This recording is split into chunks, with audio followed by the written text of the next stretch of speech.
আসসালামু আলাইকুম। কথা বলার শুরুতে কোরআনের দুইটা আয়াত বলি আগে। একটা আয়াত হচ্ছে, নিশ্চয়ই কষ্টের সাথেই আছে সুখ। কষ্টের আগে পড়ে না, সাথেই আছে সুখ। আরেকটা হচ্ছে,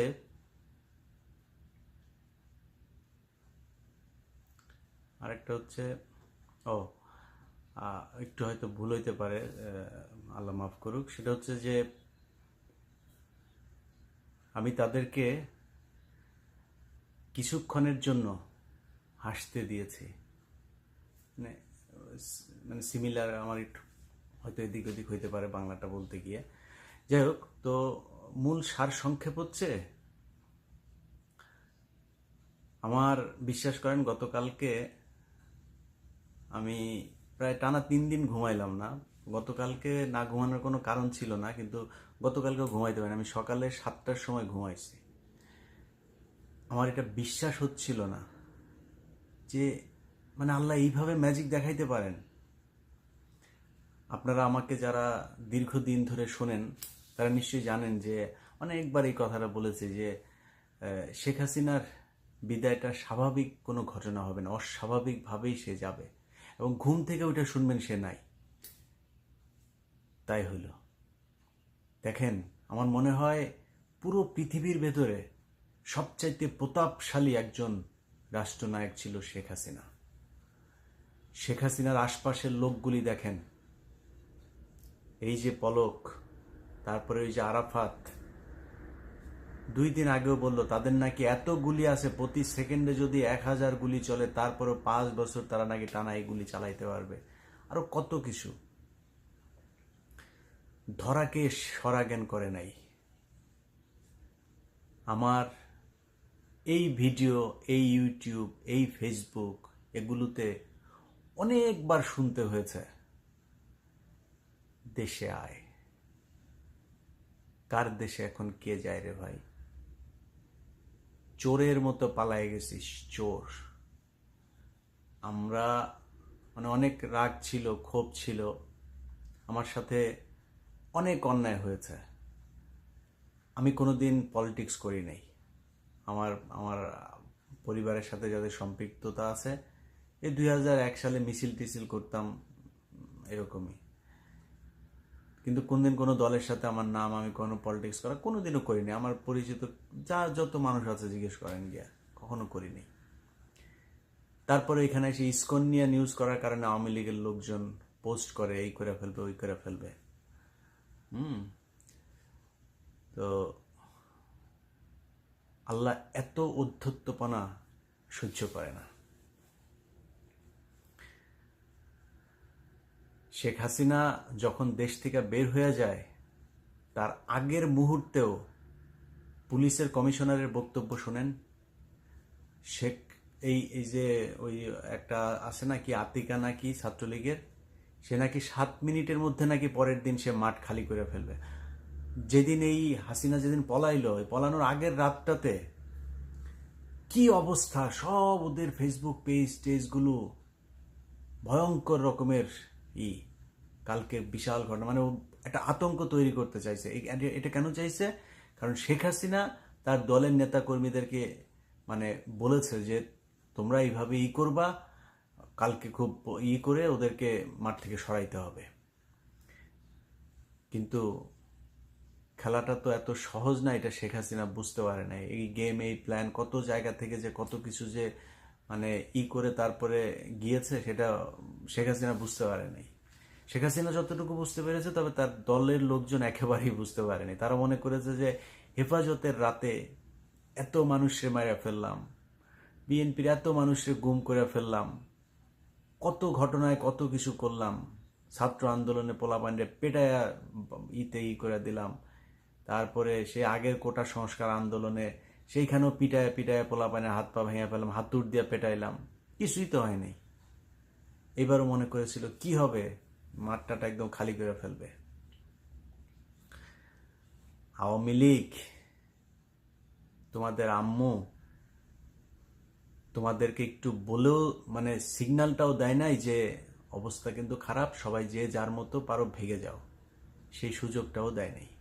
নিজে ঠিকই নিজের আত্মীয় স্বজন আর কাছের কয়েকজন নিয়ে তারপরে ভেঙে গিয়েছে, তোমাদেরকে বলেও নাই। এখন অনেকে ফেসবুকে পোস্ট করছে এখন দেশ স্বাধীন হলো, কয়দিন 2 দিন আগেও আওয়ামী লীগের নেতার ছবি দিয়া তারপরে লিখতো আমার অভিভাবক। আগের পোস্ট সব ডিলেট। এই তো হচ্ছে অবস্থা না? এটা তো আগেই বলতাম, অনেকবার বলেছি যে তোমাদের আম্মুরা তো বাইরে টাকা পয়সা কামাচ্ছে, সেকেন্ড হোম আছে সবারই, এরা তো গিয়ে আরামে খাবে ওইখানে। তোরা ফকিন্নির বাচ্চা, তোদের অবস্থাটা কি হবে? পাসপোর্ট আছে, বাপের নামও তো বাবলু বাবলু লেখা হয়েছে বালবুলু, এখন তো পাসপোর্টও নাই। তোর ওই ভোটার আইডি কার্ড ঠিক করতে করতেই তো জীবন শেষ হয়ে যাবে, এর মধ্যে গণধোলাই খায় মারা যাবে। কয় জায়গায় গণধোলাই, কিছুক্ষণ আগে দেখলাম গোলাম রাব্বানিরে গণধোলাই দেওয়া চিটপটাং করে দিচ্ছে। এই গোলাম রাব্বানি আমার সাথে টক শোতে, মনে আছে না আপনাদের? আমার সাথে টক শোতে বলে দেশে আসেন, পারলে দেশে আসেন। তো দেশে এখন গেলে গোলাম রাব্বানি তুমি কি করবো আমারে? এই যে আওয়ামী লীগের লোকজনগুলি এই যে এরকম, এত কিছু করার দরকার ছিল না তো, কিসের জন্য? এখন ফারজানা রূপা, মিথিলা ফারজানা, তারপরে নাইমুল ইসলাম খান, আপনারা ইউটিউব চ্যানেল খোলেন। ইউটিউব চ্যানেল কেমনে খুলতে হয় আমার একটু ফোন দিয়েন, আমি শিখাই দেবো কেমনে চ্যানেল খুলে আবার মনিটাইজেশন করতে হয়। আমি আমি আমি লিঙ্ক দিয়ে দিব, আমার ভিডিওতে লিঙ্ক দিয়ে দিব। ওই লিঙ্ক দেখে আপনারা সবাই, যাদের লিঙ্কটা পাইলে আপনারা সবাই ওদের সাবস্ক্রাইব করেন।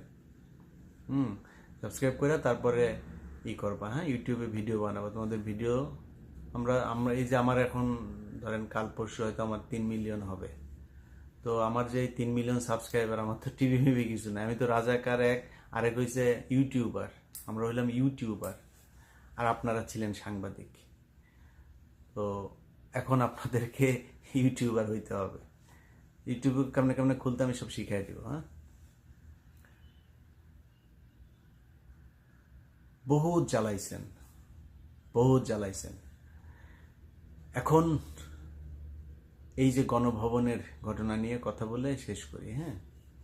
কিছু সুশীল গজাইছে এখন,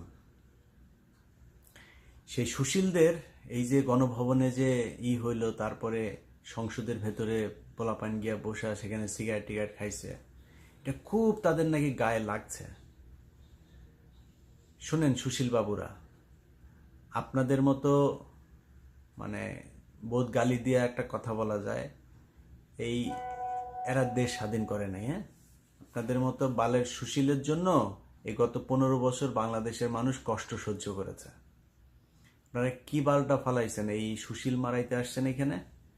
এই যেই ছেলেগুলো গণভবনে যায় এই যে এগুলি করছে না, এরা এখানে গিয়া কোটি কোটি টাকা পায় নাই, হ্যাঁ। যা করেছে মজা করেছে সেটা, কিন্তু এটা করার দরকার ছিল। কেন ছিল জানেন? এখন আর ওই মনসুর আহমেদ, ওই তাজউদ্দিনের মেয়ে, ওনাদের মতো বই লিখতে হবে না। এইটাই এখন বই, এটা ইতিহাস হয়ে থাকলো। বই লিখলে তো বিশ্বাস করেন না। শেখ মুজিবরে যে 570 দিয়ে করছিল, 2 দিন লাশ পড়েছিল, এটা তো আপনাদের অনেকেরই হয়তো বিশ্বাস হয় না। অনেক মানুষ এখন বঙ্গবল্টু বঙ্গবল্টু বলে, তো এটা যে বিশ্বাস হয় না, এবার একটা বিশ্বাস মানে চোখে দেখলে ভিজুয়াল তো। সো এটা মনে থাকবে, এটা 50 বছর 100 বছর পরেও এটা থাকবে যে 2024 সালের সুখের মাস আগস্টে এই শেখ হাসিনা এইভাবে তাকে করছিল, তার ব্রাটা ধরে পোলাপান টানাটানি করছিল।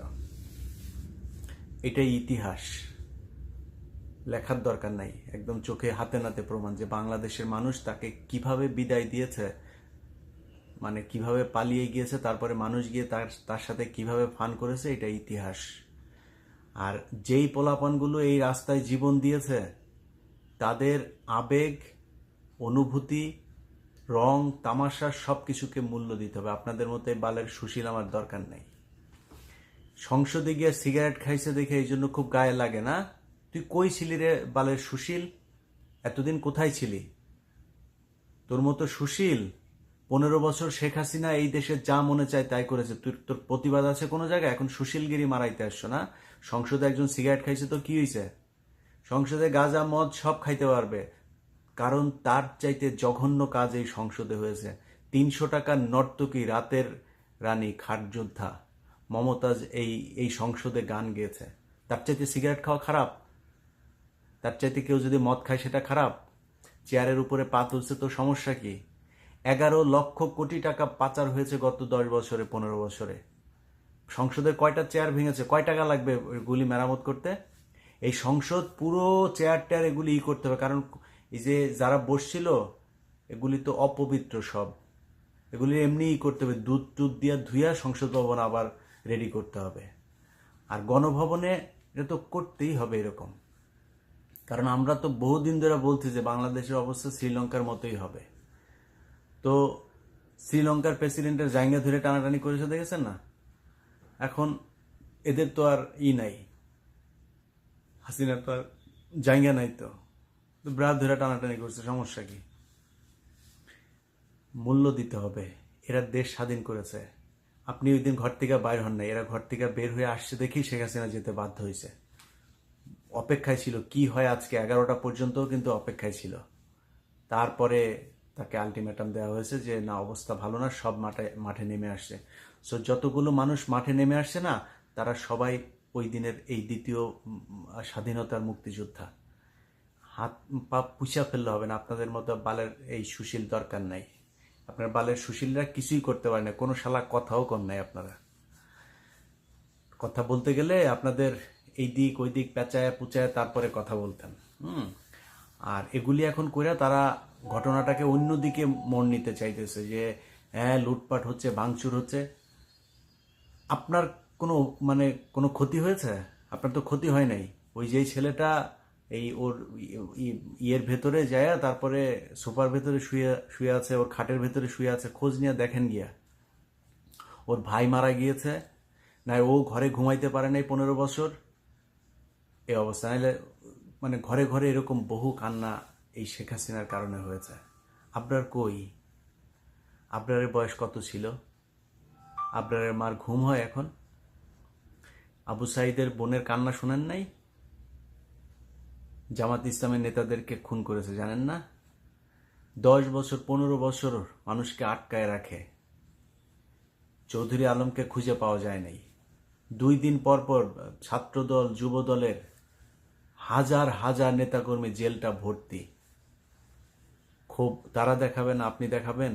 আপনার তো কিছু যায় নাই। বিডিআরের এই যে সৈনিকগুলো আজকে কত বছর ধরে জেলে, তাদের কোনো অপরাধ ছিল? তাদেরকে জেলখানায় নিয়ে গিয়েছে। যাই হোক, এসব এই আওয়ামী লীগ করেছে, এটার জবাব তাদেরকে পেতে হবে। কিন্তু আমি অনুরোধ করব যে আওয়ামী লীগের মতো অমানুষ না হওয়াই উচিত, ক্ষমা করে দেন। তারা, আমার বিশ্বাস, তাদের শাস্তি এমনিতেই পাবে। মানুষের জীবনের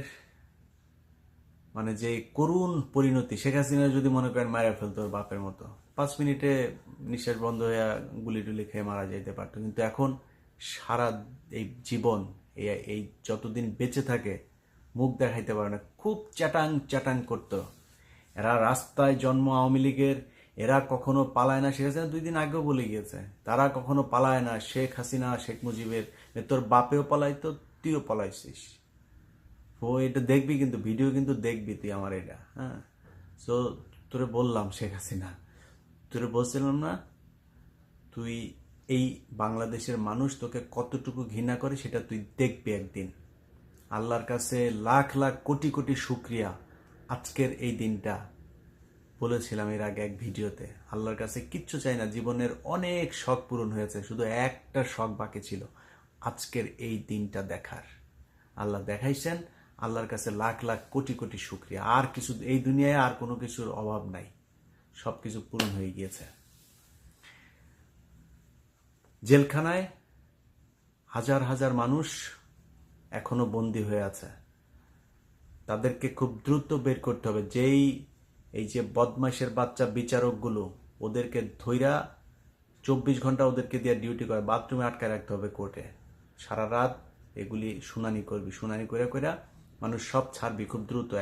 এদের জন্য এই 9 to 5 কোর্ট মোট না, এদের জন্য 24 ঘন্টা খোলা রেখে খুব দ্রুত জেলখানা খালি করতে হবে। একজনের জন্য স্পেশাল অনুরোধ থাকবে সবার কাছে, জসিমউদ্দিন রহমানী। এই ব্যক্তিটার স্ত্রী নাই, ভাই নাই, বোন নাই, মা নাই, বাবা নাই, কোনো কারণ ছাড়া 12টা বছর ধরে এই লোকটাকে জেলখানায় আটকে রাখা হয়েছে জঙ্গি তকমা দিয়ে। কয়দিন আগে একবার ছাড়লো, সাথে সাথে আবার এই মিডিয়া তার পেছনে লাগলো, এই 71 সময় টিভি এগুলো মিলে তাকে আবার ভেতরে ঢুকাইলো। অনুরোধ থাকবে, প্লিজ আল্লাহর ওয়াস্তে এই লোকটাকে খুব দ্রুত ছেড়ে দিবেন। তার সাথে ছাত্রদল, যুবদল, ছাত্র শিবির, জামায়াতে ইসলাম, বিএনপি, যারা যারা ভেতরে আছেন তারা অনেক কষ্ট সহ্য করেছেন এই দেশের এই দ্বিতীয় প্রজন্মের স্বাধীনতার জন্য। অতএব তাদেরকে একটা সেকেন্ডও কষ্ট দেওয়া যাবে না ওখানে, খুব দ্রুত তাদেরকে বের করতে হবে। দরকার হইলে বের করে, বহুত আইন শেখ হাসিনা এই দেশে ভঙ্গ করেছে, যেমনে পারেন আগে বার করেন, পরে জামিন দিয়েন। ওই ওদেরকে ধরেন, ধরে এই বিচারক এগুলিরে যে তোরা যে এই দিন করছিস, এখন এটা এগুলি 24 ঘন্টা খাটবি, এগুলি তাড়াতাড়ি সব কটারে জামিন দে, এইভাবে জামিন দেন। আওয়ামী লীগের যেসব মানুষজন আপনার এলাকায় আছে, যারা কিনা ধরেন কোনো অত্যাচার করে নাই কিন্তু আওয়ামী লীগ করতো, এখন এসে তারপরে মাপটাপ চাচ্ছে, ওদেরকে অবশ্যই তওবা পড়াইতে হবে, ওদের নতুন করে কালেমা পড়াইতে হবে, কালেমা পড়ায়া তারপরে মুসলমান বানাইতে হবে আবার। কারণ এতদিন ওরা আওয়ামী লীগ ছিল, ওদের ধর্ম আলাদা ছিল, ওদের নবী ছিল শেখ মুজিব। সো ওদেরকে আবার তওবা পড়ায়া, কালেমা টালেমা পড়ায়া মুসলমান বানাইতে হবে। সো এটা আপনার মানে কনভার্টেড মুসলিম হবে বা রিভার্টেড বলা যায়। তো এদেরকে এটা অবশ্যই করতে হবে। বিডিআরের যেই জওয়ানরা আজকে এত বছর ধরে জেলখানায়, প্রহসনের বিচারের নামে এই ক্যান্টনমেন্টে তাদেরকে মিথ্যা সাজা দেওয়া হয়েছে, তাদেরকে খুব দ্রুত ছাড়তে হবে। কালামানিক, ওই যে পাগলামানিক কোথায় আছে প্লিজ খুঁজে বার করেন এরে। আমার বিশ্বাস যেহেতু পলক এবং এই হাসান মাহমুদ এই দুইটা যেহেতু আটকা পড়েছে, তার মানে আরো অনেকে আটকা পড়েছে। ওই যে গুলিস্তানের যে টোকাইটা আছে আপনার সম্রাট, এটা কোথায় আছে খুঁজে বার করেন। শামীম ওসমানও থাকতে পারে দেশে, দেখেন খুঁজে পাওয়া যায় কিনা। সো ভালো করে সার্চ করেন, এগুলিরে খুঁজে বার করতে হবে। হ্যাঁ, আর বিমানবন্দরে নিশ্চয়ই মানে পরিস্থিতি জোরদার করা হবে এদের ব্যাপারে, এদেরকে যেখানে পাওয়া যায় সেখানে যেন ব্যবস্থা নেওয়া যায়। তারপরে পুলিশের আইজিপি দেখলাম গোপন জায়গা থেকে দিচ্ছে। কি নির্মম পরিহাস না আওয়ামী লীগ, তাই না? তারেক রহমান নাকি তারে শেখ হাসিনা ধরে নিয়ে তারপরে তাকে বিচারের আওতায় আনবে, এই 1 সপ্তাহ আগেও ধরে নিয়ে তাকে বিচার করা হবে। পলাতক, প্রতিটা গণমাধ্যম তারেক রহমানের নাম বলার আগে পলাতক উচ্চারণ করত। কালকে তারেক রহমানের নিউজ তোদের লিড নিউজ হিসাবে চালাইতে হয়েছে। শেখ হাসিনা, এখন তুমি পলাতক, দেশে আসো। আমাদের এতদিন বলতে না, দেশে আয়, দেশে এসে তারপরে বল এগুলি। আমি দেশে যাব, কি করবি? কিছু করতে পারবি? আয় বল, কোথায় আসবি, ঠিকানা বল, আমার এই ভিডিওতে ঠিকানা বল, যে কার কোন জায়গায় যায় আমার দেখা করতে হবে, দেখি কি করতে পারিস। নতুন সরকার গঠন হয়েছে, ডক্টর মোহাম্মদ ইউনূস, আপনাকে অভিনন্দন। যারা এই সরকারে থাকবে তাদেরকে অভিনন্দন। বাংলাদেশে যে অর্থনৈতিক ভঙ্গুর দশা, সেখান থেকে নিশ্চয়ই একটা ভালো জায়গায় নিয়ে যাবে বলে আশা করি। এবং যারাই আসবে, যারাই ক্ষমতায়, এই শর্ট টার্ম যে গভর্নমেন্ট সেটা আপনার তৈরি হবে, এরপরে নির্বাচনের পরে যারা ক্ষমতায় আসবেন, আল্লাহর ওয়াস্তে একটু ঠিক করে দেশটা চালায়েন। অনেক প্রাণের বিনিময়ে এবার স্বাধীনতা এসছে, আপনারা যদি উল্টাপাল্টা করেন আবারও, তাহলে আবারও এই আওয়ামী লীগ সুযোগ নিবে। সেই সুযোগটা যেন তারা না পায়, মানুষ যেন আপনাদের কাজে কর্মে সন্তুষ্ট থাকে। আরেকটা খুব গুরুত্বপূর্ণ কথা বলে শেষ করব, সেটা হচ্ছে এই যে মুক্তিযুদ্ধ হলো, এই মুক্তিযুদ্ধের সমর্থনে দুবাই, সৌদি আরব সহ মিডল ইস্টের কোন কোন দেশে কয়জন আটক হয়েছিল, খুব জোর কূটনৈতিক তৎপরতা চালায়ে তাদেরকে প্লিজ একটু বের করার ব্যবস্থা করবেন। তারা তাদের আবেগ সামলাতে পারেনি, তারা কিন্তু জানে যে ওইখানে মিছিল করলে কি হইতে পারে, কিন্তু এই আবেগটা তারা ধরে রাখতে পারে নাই, এতগুলো লাশ দেখে তারা সহ্য করতে পারে নাই। সো এটা আপনাদের দায়িত্ব, প্লিজ। যেই সরকারই এখন তৈরি করবেন, আপনাদের কাছে অনুরোধ, আমার এই ভিডিওটা দেখার সাথে সাথে এটার ব্যাপারে একটু ব্যবস্থা নিন। কারণ আপনাদের মাথায় রাখতে হবে যে যারা মিডল ইস্টে কাজ করতে যায়, বেশিরভাগেরই একমাত্র উপার্জনক্ষম ব্যক্তি হচ্ছে সেই ব্যক্তি। এখন তার কারণে শুধু সে না, তার দেশে যে বাবা মা, ভাই বোন, স্ত্রী, সন্তান যারা যারা আছে, সবাইকে কিন্তু সাফার করতে হবে। সো আল্লাহর ওয়াস্তে তাদের ব্যাপারে একটু পদক্ষেপ নেবেন। আমি আমার ইউটিউব চ্যানেলে আজকে বাবুল আক্তারকে নিয়ে যে প্রোগ্রামটা করেছিলাম, সেটা আবার আপলোড দেব। সো ভিডিওটা দেখেন। এই ভিডিওটা দেখে যদি মনে করেন আমি সত্য বলেছি, তাহলে বাবুল আক্তার এবং ফেনীতে যেই ঘটনা, সেই ঘটনাতেও প্রিন্সিপাল সিরাজউদ্দৌলা সহ ওইখানে 16 জনকে ফাঁসি দেওয়া হয়েছে। এরা একদম নিরপরাধ, এদের কোনো দোষ নাই। আমার ওই প্রোগ্রাম দেখার পরে যদি মনে হয় আমি প্রমাণ করতে পেরেছি, তাহলে ছেড়ে দিয়েন। এই প্রোগ্রাম দুইটা আগে দেওয়া হয়েছিল, বনজ কুমার তার ক্ষমতা দেখিয়ে সে আমার ভিডিও দুইটা বাংলাদেশ থেকে অফ করে রেখেছিল। সো ওই ভিডিও দুইটা আমি আবার আপলোড দিচ্ছি। ভিডিওগুলো দেখে মনে চাইলে বাবুল আক্তার এবং তার এই ফেনীর যে যারা আটক আছে তাদেরকে ছেড়ে দিয়েন। সবশেষ যারা পালিয়ে গিয়েছেন তাদেরকে বলতে চাই, যেখানেই আছেন সবাই মিলেমিশে ওইখানে আপনাদের আব্বুর মতো হুক্কা টুক্কা টানেন একসাথে, ওইখানে বসে খেলাধুলা করেন। শামীম ওসমানের নিয়েন, সে ভালো খেলতে পারে, আর ওবায়দুল কাদের তো আছে, এদেরকে নিয়ে আপনারা ওইখানে খেলেন, আন্তর্জাতিক মাঠে গিয়ে খেলেন। এই মানে ডোমেস্টিক ফিল্ডে খেলা শেষ, এবার ইন্টারন্যাশনাল মাঠে যায় খেলাধুলা করেন, করতে থাকেন। আমরা এই ভিডিওতে মাঝে মধ্যে এরকম করবো, এই যে আমি যেমন কথা বললাম না, এর চাইতে আরো জঘন্যভাবে আপনারে খেপাইতে পারি আমি কিচ্ছু করব না, কিন্তু আপনি আমার কথায় মানে শরীরের রক্ত টকবক করবে। হ্যাঁ, এটা পারি, কিন্তু খুব বেশি বললাম না। কারণ কি জানেন, কারণ হচ্ছে এখন আপনাদের কষ্টের এমনিই কষ্টের দিন, কারণ আপনারা ইউটিউবে করেন। হ্যাঁ, আমরা এতদিন যেটা করেছি না, এখন ওই দায়িত্বটা পালন করেন। টাকা পয়সা তো বানাইছেন, টাকা পয়সা কিছু খরচ করেন। এই পররাষ্ট্রমন্ত্রী নাম কি, যে আগে যে পররাষ্ট্রমন্ত্রী ছিল, অর্থমন্ত্রীর আবুল মাল আব্দুল মুহিতের ভাই, তো উনি একটা কথা বলেছিলেন যে আওয়ামী লীগের কেন নাই ইলিয়াস হুসাইন, কনক সারোয়ার, এদের মতো এরা তো নিজের থেকেই এরা করে, এদেরকে তো কেউ পে করে না, নিজের থেকেই তারা এইসব ভিডিও করে। আওয়ামী লীগে কেন এরকম ডেডিকেটেড লোকজন নাই? তো আপনারা তো এখন কাজ টাজ নাই, টাকা পয়সাও কামাইছেন।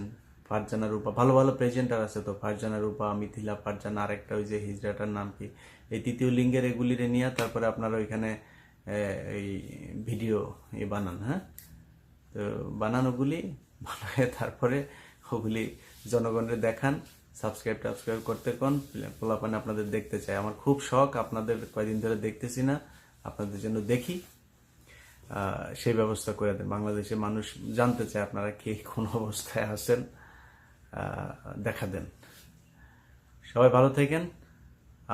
কিছু দাবি দেওয়া আছে, সেটা নিয়েও ভিডিও করব। আজকে এই পর্যন্তই। আল্লাহ হাফেজ, ঈদ মোবারক।